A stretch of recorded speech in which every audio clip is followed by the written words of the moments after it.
Hello এসেছি, তোমরা কেমন আছো? আশা করি সবাই অনেক ভালো আছো। তোমরা যারা আইসিটি নিয়ে দুশ্চিন্তায় আছো, যারা আইসিটি নিয়ে টেনশন করতেছো যে আইসিটি তো কঠিন সাবজেক্ট, আমি পারবো না, তবে তোমাদেরকে আমি এতটুকু গ্যারান্টি দিতেছি, যে এতটুকু বলতেছি, তোমরা যদি আমার প্রত্যেকটা ক্লাস রেগুলার দেখো, প্রত্যেকটা ভিডিও যদি ঠিকভাবে দেখো, ধারাবাহিকভাবে ক্লাসগুলা, তাহলে আশা করি তোমাদের আইসিটি নিয়ে কোনো সমস্যা থাকবে না। এতটুকু আমি তোমাদেরকে গ্যারান্টি দিতেছি। আর তোমাদের এই আইসিটি প্রত্যেকটা ক্লাস একদম ধারাবাহিকভাবে করাবো। প্রত্যেকটা ক্লাস বেসিক থেকে শুরু করব, যেন তোমাদের এক বিন্দু পরিমাণ আর কোনো সমস্যা থাকে না। প্রত্যেকটা ক্লাস যদি ধারাবাহিকভাবে একটু তোমরা দেখো, তাহলে আশা করি আমি এতটুকু ভালো বলতে পারি বা গ্যারান্টি দিতে পারি তোমাদেরকে, যে আশা করি আর কোনো সমস্যা থাকবে না। তোমরা প্রত্যেকটা ক্লাস ঠিকভাবে দেখবা। এখন চলো আমরা ক্লাসটা শুরু করি। তৃতীয় অধ্যায় থেকে শুরু করা যাক। কারণ তৃতীয় অধ্যায় হচ্ছে দুইটা অংশ, একটা হচ্ছে প্রথম অংশ আর একটা হচ্ছে দ্বিতীয় অংশ। কারণ আমরা প্রথম অংশ থেকেই শুরু করি। এখন আইসিটি বইয়ের যে প্রথম অধ্যায় আর দ্বিতীয় অধ্যায়টা আছে, এগুলো হচ্ছে একটু থিওরি টাইপের প্রশ্ন, তো এগুলো আমি তোমাদেরকে মাঝে মধ্যে সাজেশন দিব, তোমরা ওইগুলো একটু ভালোভাবে পড়বা। আর যেগুলো একটু অঙ্ক টাইপের, ওইগুলো থেকে আমরা শুরু করি বেসিক থেকে। তৃতীয় অধ্যায় থেকে আমরা ক্লাসগুলো শুরু করি। তাহলে তৃতীয় অধ্যায়ের হচ্ছে দুইটা অংশ, একটা হচ্ছে সংখ্যা পদ্ধতি আর একটা হচ্ছে লজিক গেট। তাহলে আমরা তৃতীয় অধ্যায়ের প্রথম অংশ থেকে শুরু করি। তৃতীয় অধ্যায়ের প্রথম অংশটা হচ্ছে সংখ্যা পদ্ধতি। আচ্ছা, একটু সংখ্যা পদ্ধতি নিয়ে একটু আলোচনা করা যাক। আচ্ছা দেখো, তাহলে তৃতীয় অধ্যায়ের প্রথম অংশের নাম হচ্ছে সংখ্যা পদ্ধতি। সংখ্যা পদ্ধতি। এখন সংখ্যা পদ্ধতি কাকে বলে, এটা যদি প্রশ্ন আসতে পারে, তাহলে সংখ্যা পদ্ধতি যদি ওরা বলে, বা এটা কোন প্রশ্নের মধ্যে বেশি আসে, ওরা যদি এই প্রশ্নটা করে যে সংখ্যা পদ্ধতি কাকে বলে, তাহলে তুমি এইভাবে অ্যান্সারটা করতে পারো, যে বিভিন্ন সাংকেতিক চিহ্ন ব্যবহার করে গণনা করার যে একটা পদ্ধতি আছে বা একটা যে সিস্টেম আছে, তাকেই সংখ্যা পদ্ধতি বলা হয়। তাহলে একটু যদি সহজ ভাষায় আমি এটা বলি যে সংখ্যা পদ্ধতি কাকে বলে, তাহলে তোমরা সরাসরি এইভাবে লিখবা, যে বিভিন্ন সাংকেতিক চিহ্ন ব্যবহার করে গণনা করার পদ্ধতিকেই সংখ্যা পদ্ধতি বলে। এখন দেখো, সংখ্যা পদ্ধতিকে তারা দুইটা ভাগে ভাগ করছে। একটা হচ্ছে পজিশনাল। দেখো, তারা সংখ্যা পদ্ধতিকে দুইটা ভাগে ভাগ করছে। এক নাম্বার হচ্ছে পজিশনাল, পজিশনাল। আবার দুই নাম্বারটা হচ্ছে নন পজিশনাল।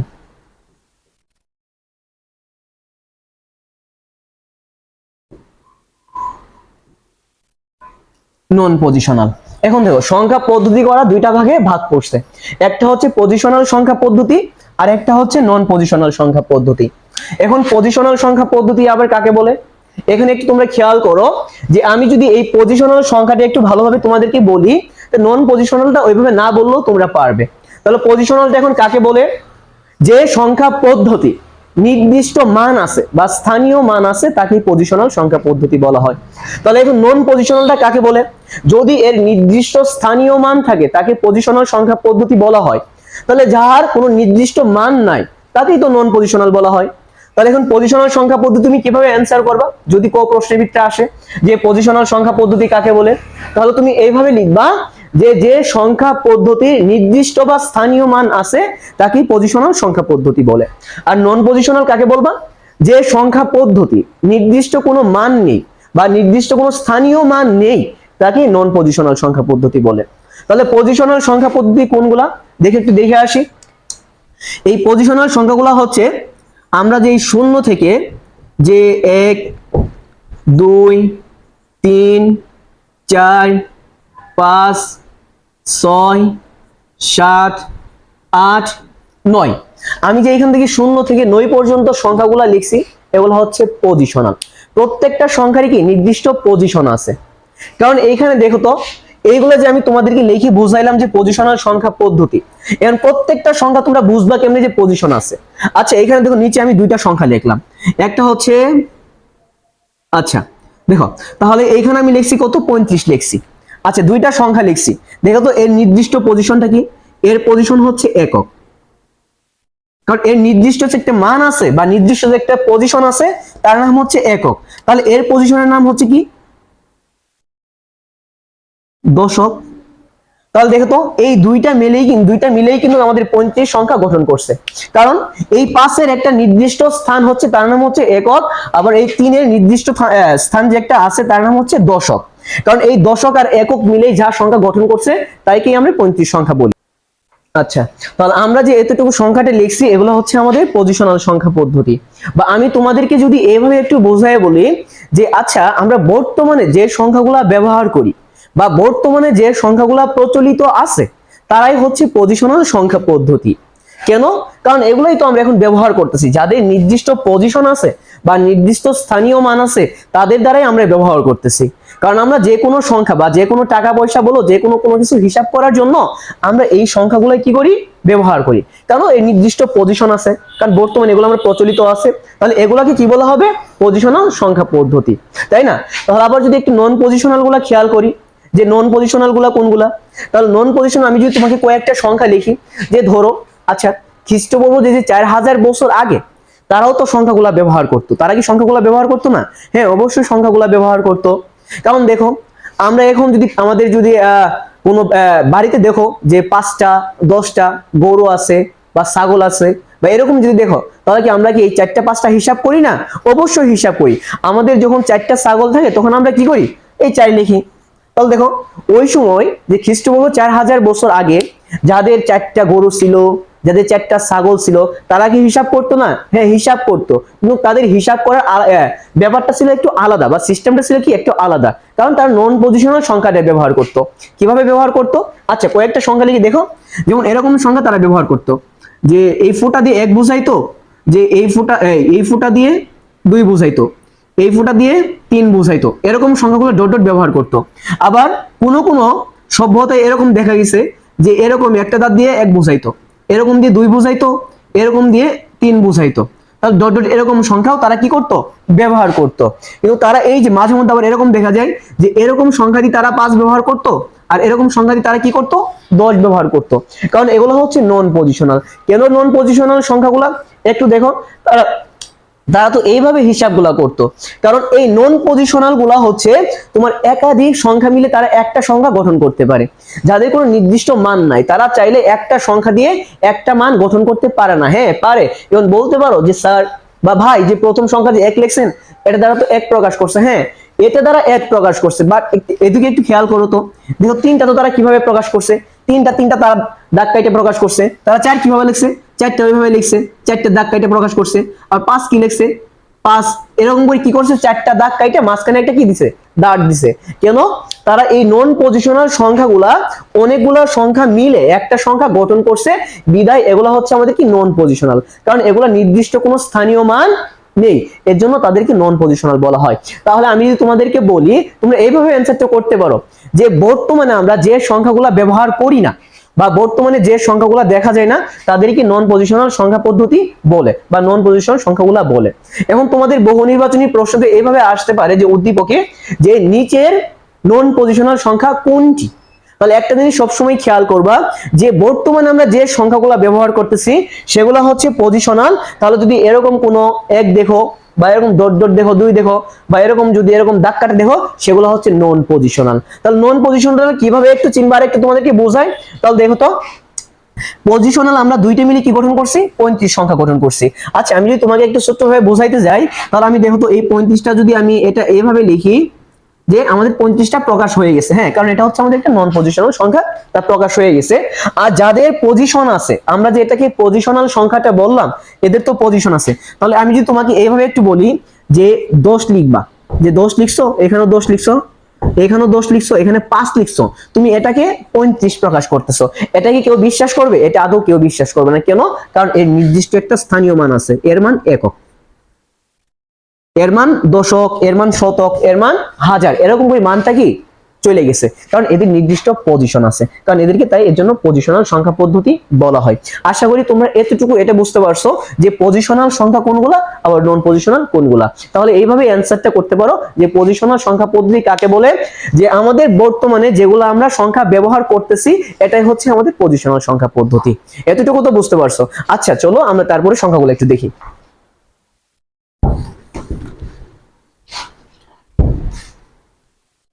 দেখো এখন দেখো পজিশনাল সংখ্যা, এই পজিশনাল সংখ্যাকে আবার 4টি ভাগে ওরা ভাগ করছে। কি ভাগ করছে? 1 নাম্বার হচ্ছে আমাদের বাইনারি সংখ্যা, বাইনারি। আর 2 নাম্বার হচ্ছে অক্টাল। অক্টাল। তাহলে 3 নাম্বার কি দেখো, 3 নাম্বার হচ্ছে হেক্সাডেসিমাল।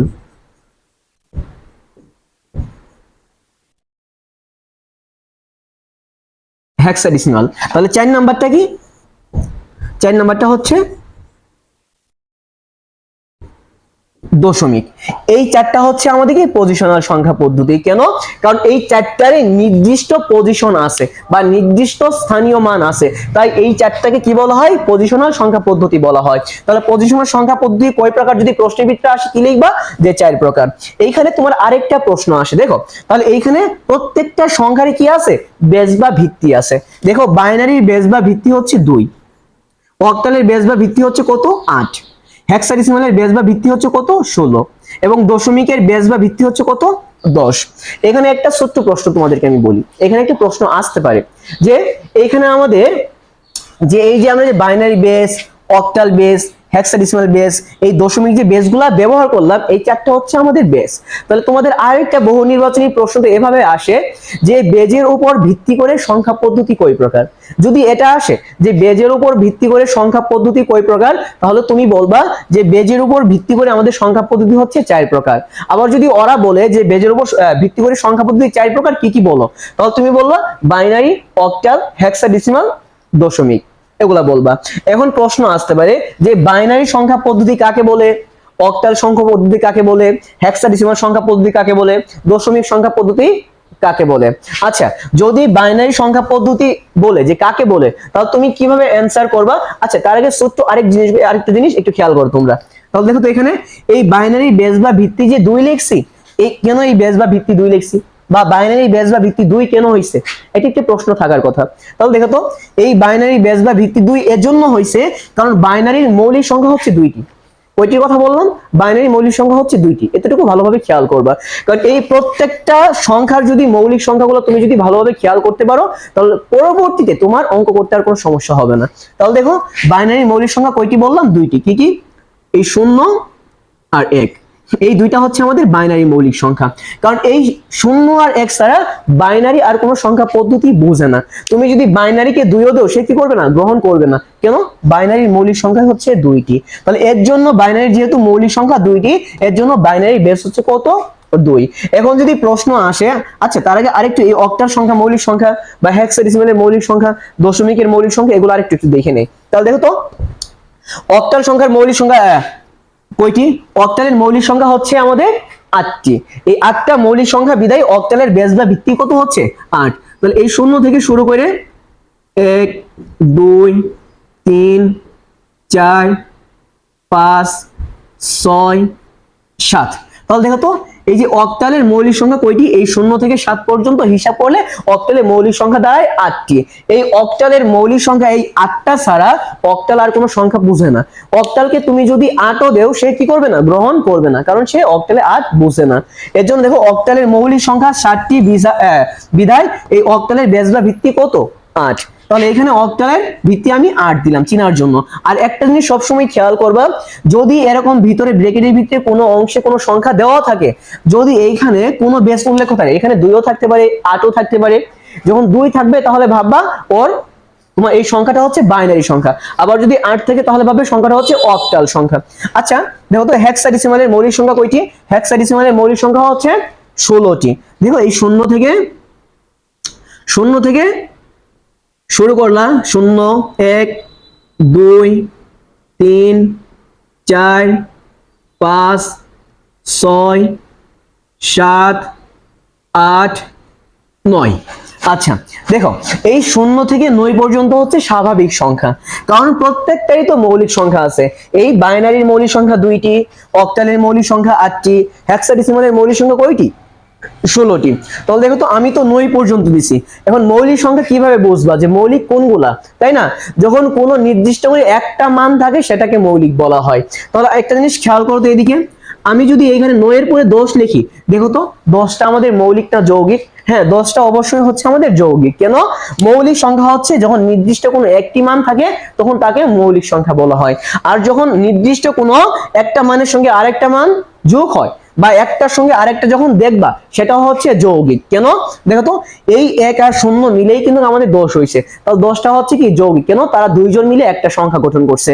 এর বিধায় 10 লেখা যাবে না। কেন লেখা যাবে না, প্রত্যেকটারই মৌলিক সংখ্যা আছে। তুমি যদি হেক্সাডেসিমালে 10 লেখো, 10 ও এর জন্যই নিবে না, কারণ হেক্সাডেসিমালের একটা দাবি আছে। হেক্সাডেসিমাল তোমাকে এতটুকু বলবে যে প্রত্যেকটার যদি তুমি মৌলিক সংখ্যা তাকে বোঝায় দাও, আমাকেও তো আমার মৌলিক সংখ্যাগুলো কি করতে হবে, বোঝায় দিতে হবে। তাহলে এখানে তো আমরা 10 লিখতে পারবো না। তাহলে এই 10 এর জায়গায় তোমাকে কি লিখতে হবে, 10 যেহেতু যৌগিক, 10 এর জায়গায় তোমাকে লিখতে হবে এ, কারণ এই এটা এখন হয়ে গেছে কি একটা। তাহলে এই একটা হচ্ছে যে এ যখন আমাদের এখন একটাই হয়ে গেছে বা একটা মানই প্রকাশ করছে, এটা এখন মৌলিক হয়ে গেছে। তাহলে দেখো তো এই এর মান তুমি মনে মনে কত জানবা, এর মান জানবা 10। তাহলে দেখো তো এর মান যদি 10 জানো, কারণ 10টা এর ভিতরে আছে, কারণ এটা এখন মৌলিক হয়ে গেছে। তাহলে এরপর আমাদের কত, বি। তাহলে বি এর মান তুমি কত ধরবা, বি এর মান হচ্ছে 11। বি এর পরে কত, বি এর পরে হচ্ছে সি। তাহলে তুমি সি এর মান কত ধরবা, সি এর মান ধরবা 12। তাহলে সি এর পরে কত হচ্ছে ডি। তাহলে তুমি ডি এর মান কত ধরবা, 13। তাহলে দেখো তো প্রত্যেকটা মান একটু ভালোভাবে খেয়াল করো। তাহলে দেখো তো ডি এর পরে হচ্ছে আমাদের ই। তাহলে ই এর মান তুমি কত ধরবা, ই এর মান হচ্ছে 14। তাহলে দেখো তো এর পরে কত, এফ। তাহলে এফ এর মান কত ধরবা তুমি, এই 15। তাহলে দেখো তো এই 0 থেকে 15 পর্যন্ত যে সংখ্যাগুলো আছে এগুলো হচ্ছে কি আমাদের হেক্সাডেসিমালের মৌলিক সংখ্যা। শুধু এতটুকু একটু খেয়াল করবা, এই A B C D E F হেক্সাডেসিমালের যে মানগুলো আছে কষ্ট করে একটু এই মানগুলো মুখস্থ রাখবা, কারণ পরবর্তীতে অঙ্ক করার ক্ষেত্রে এগুলা অনেক দরকার। কারণ হেক্সাডেসিমালে তুমি যখন অঙ্ক করবা, অঙ্ক করার ক্ষেত্রে যদি অঙ্কের শেষে তোমাকে ধরো এখানে একটা 10 অ্যান্সার বের হয়েছে, তখন তুমি কি করতে হবে, এখানে তোমাকে 10 লেখা যাবে না। কেন 10টা লেখা যাবে না, কারণ 10টা হচ্ছে যৌগিক, তোমাকে লিখতে হবে মৌলিক সংখ্যা। তাহলে 10 যদি হেক্সাডেসিমালে অঙ্ক করার ক্ষেত্রে বের হয়, তুমি কি করবা, 10 এর জায়গায় এ লিখবা, 11 বের হলে কি লিখবা, বি লিখবা, 12 বের হলে সি লিখবা, 13 বের হলে ডি লিখবা, 14 বের হলে ই লিখবা, এবং 15 বের হলে তুমি কি লিখবা, এফ লিখবা। কষ্ট করে দয়া করে এতটুকু একটু মুখস্থ রাখবা, যে হেক্সাডেসিমাল এর মান কত, বি এর মান কত, এগুলো একটু কষ্ট করে মুখস্থ রাখবা। তাহলে এগুলো হচ্ছে আমাদের হেক্সাডেসিমালের মৌলিক সংখ্যা। এখন দেখো দশমিক, দশমিকের মৌলিক সংখ্যা কয়টি, আবার দশমিকের মৌলিক সংখ্যা হচ্ছে 10টি। কারণ দেখো তো 0 থেকে যদি শুরু করো, 1 2 3 4 5 6 7 8, আরেকটা হচ্ছে 9। তাহলে দেখো তো দশমিকের মৌলিক সংখ্যা কয়টি, দশমিকের মৌলিক সংখ্যা হচ্ছে 10টি। এই 0 থেকে 9 পর্যন্ত, এই 0 থেকে 9 পর্যন্ত আমরা এই সংখ্যাগুলো করে কি অভ্যস্ত হয়ে গেছি। কারণ আমরা ক্লাস 1 থেকে শুরু করে, বা এভাবে বলতে পারি যে আমরা এই যে শিশু শ্রেণী থেকে শুরু করে আমরা ক্লাস 10 পর্যন্ত যে সংখ্যাগুলো ব্যবহার করছি সেগুলো হচ্ছে দশমিক সংখ্যা পদ্ধতি, দশমিক সংখ্যা। তাহলে দেখো এই যে আমরা যে এখন এইচএসসি লেভেলে আসছি, ইন্টার লেভেলে আসছে, এখন সংখ্যাগুলো তোমাকে কি করতে হবে, একটু বিভিন্নভাবে ভাগ করতে ওরা, এগুলো একটু শিখতে হবে। তাহলে এই সংখ্যাগুলো যদি একটু ভালোভাবে খেয়াল করতে পারো, বা ভালোভাবে একটু মন দিয়ে কি রাখতে পারো, বা মন দিয়ে একটু পড়ে ভালোভাবে বুঝতে পারো, যে মনে ভালোভাবে রাখতে পারো, তাহলে দেখবা আশা করি আর কোনো সমস্যা হবে না। তাহলে ওরা যেভাবেই অঙ্ক দেখ না কেন, তুমি অঙ্কগুলো কি করতে পারবা, করতে পারবা। তাহলে একটু সবসময় খেয়াল রাখবা এগুলা সংখ্যা যে কোনটা কি।